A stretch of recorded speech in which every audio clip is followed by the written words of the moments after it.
Hi, this segment is on basic Quaker practice as an ecology of practice. So Quakerism is mystical. It's not laissez-faire or fanatical or just a blind faith, right? Quaker practice is our direct experience of the Spirit and our experiment with that Spirit in our lives. So the Spirit transforms the individual, and then the individual testifies to the monthly meeting. And other friends listen to that and affirm what they hear rings true in it. Not what they like or agree with or understand, but where they can hear the power and life of the Spirit in it. And everyone learns from everyone else's testimony. And sometimes we find that testimony then speaks true for all of us. And if we find that it's essential for all of us, not just factually true, but compellingly true, that changes us also, then we record it as a testimony of the meeting. And when we have a testimony of the meeting, then we share that with our neighboring monthly meetings. And they take our testimony and give us feedback at the quarterly or yearly meeting. And they may say, yes, that rings true, that we can feel the life and power of the Spirit in it for you, or no, we can't feel it. Or they'll say, us too, us too, us too. And if it's essential for everyone in all of the meetings, then it becomes a new corporate testimony that gets recorded in the yearly meeting Faith and Practice. And then that yearly meeting Faith and Practice becomes the book of discipline, a discipline under which all of the members look for guidance and direction. And so this brings discernment full circle, right? This becomes this self-referential cycle. It's a sort of regenerating ecology of practice when you follow through on the whole cycle of this. So a Quaker community sort of reflects the measure of the individual's faith and practice and integrity, because the individuals are the channel through which spiritual revelation comes. But the individual friends also reflect the measure of the meeting's faith and practice and integrity, because we grow in relationship to the meeting's capacity to offer feedback for discernment. And this is just another way of acknowledging that this self-referential cycle that creates an ecology of practice between the individuals, the monthly meeting, the yearly meeting. And so membership is recognized by the monthly meeting. But when we become a member of the yearly meeting under the discipline of the faith and practice of that yearly meeting. So we see yearly meeting as a religious society, the total membership of every friend in every monthly meeting is part of the body of that yearly meeting. And when we understand that, then documents in advance for annual sessions become really essential. They become a very important part. We send documents in advance to every monthly meeting with enough advance notice that every friend can reflect on it for themselves and with their family and with their meeting, and bring our best discernment back to the quarterly or yearly meeting. When I was young, my family dedicated, once a week to monthly meeting, and then whenever opportunities arose, and then one weekend a month to quarterly or yearly meeting.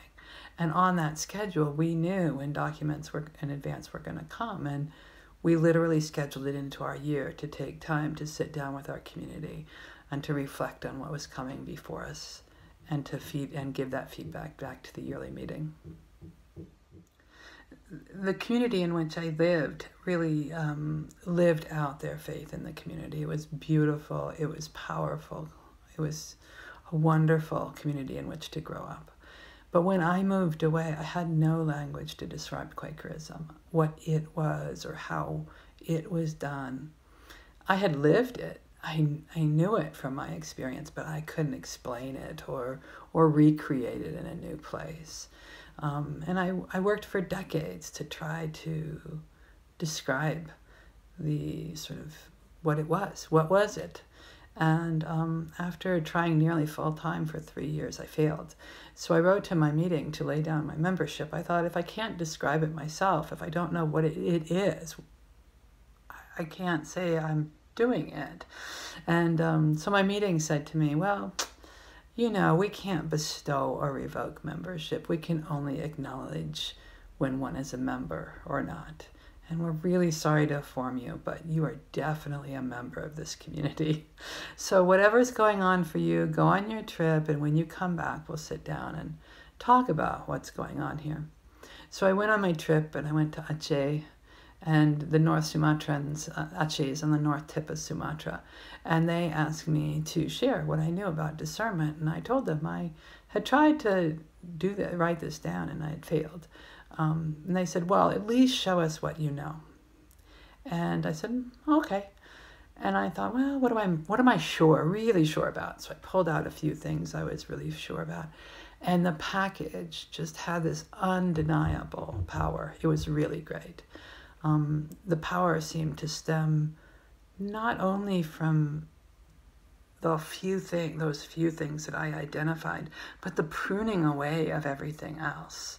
The clearing, the sight line to focus on that which is essential. So the structures that we identified were meeting for worship, settling in, stopping, letting go, bringing your guard down, opening up to the spirit and the transforming power of life. The spiritual companions, where we could give each other good attention, where we could let that spiritual life grow, discharge emotion, test things out, listen to one another, reflect things back. The monthly meeting, where we would bring that testimony to the monthly meeting and testify in the monthly meeting and get feedback about our discernment. Not whether or not we were right, not whether or not it was true, but whether others could feel the power of the life and the spirit and the truth in it. The meetings of ministers, stewards, and witnesses, that we needed to tend different parts of our spiritual life and growth, and small groups gave special attention to that and supported each of us in that. The yearly meeting, Faith and Practice, which starts with the documents in advance and grows into recorded corporate testimony and discernment that gets recorded in the Faith and Practice, that then becomes the guidance to the individuals. And the bearing witness of that truth in our personal lives, in our community lives, and in our public societal lives. So it's very simple. These three sort of elements function as an interdependent, spiritually dynamic fabric, right? It's like a crucible of spiritual transformation in which the shaping, the seasoning, the growing, the nurturing happens, where spiritual, friends, faith, and practice is revealed to us and matures and is recorded and passed on.